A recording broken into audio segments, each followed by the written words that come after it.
The real reason subscription bundles exists feels normal, but it is rarely accidental.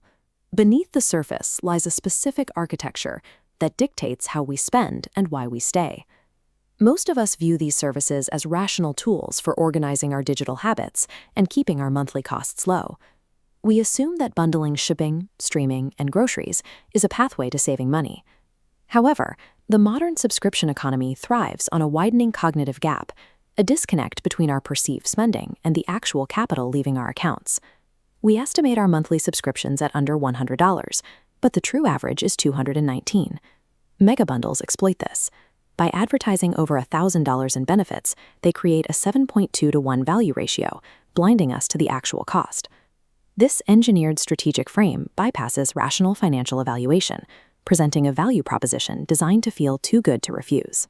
That frame is powered by a microeconomic engine known as price discrimination, and its primary goal is the extraction of captured surplus.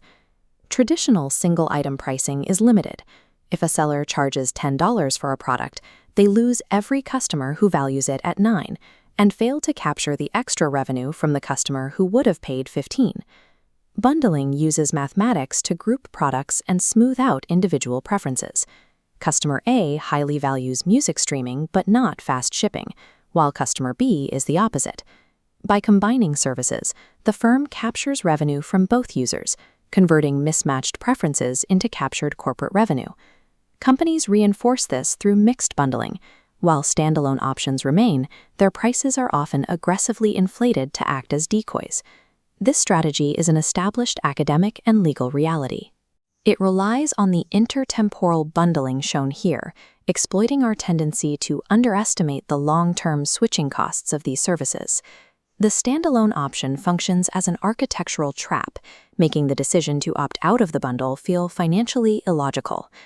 Beyond the mathematics, the bundle relies on cognitive decoupling, the psychological separation of the act of consumption from the pain of payment. An upfront flat-rate payment shifts the brain from an analytical state to a reflexive one, removing the friction of a per-use fee. The service creates an uninterrupted state, where every order or stream feels free at the point of use. That upfront fee then functions as a sunk cost commitment device. You are psychologically motivated to increase your own consumption just to justify the money you already spent, creating a self-reinforcing loop of usage. If you eventually consider canceling, the bias of loss aversion takes over. Because the bundle ties together disparate utilities, leaving feels like losing an entire personal infrastructure, making the psychological pain of exiting outweigh the financial savings. Convenience has been systematically weaponized into a barrier to exit, ensuring that staying always requires less cognitive effort than leaving. The corporate endgame for this architecture is the total elimination of churn.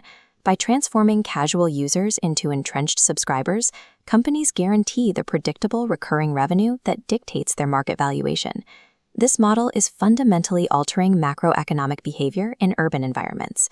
When bundles obliterate the marginal cost of services, consumers order more frequently and in smaller, more spontaneous increments. The long-term consequence for the household is a silent reduction of financial optionality. Discretionary products are being successfully rebranded as mandatory household infrastructure. We are witnessing a transition from owning permanent assets to perpetually renting access to the digital and physical grids of the modern economy. So the effect is not random, it is structural, and now you see it a little more clearly.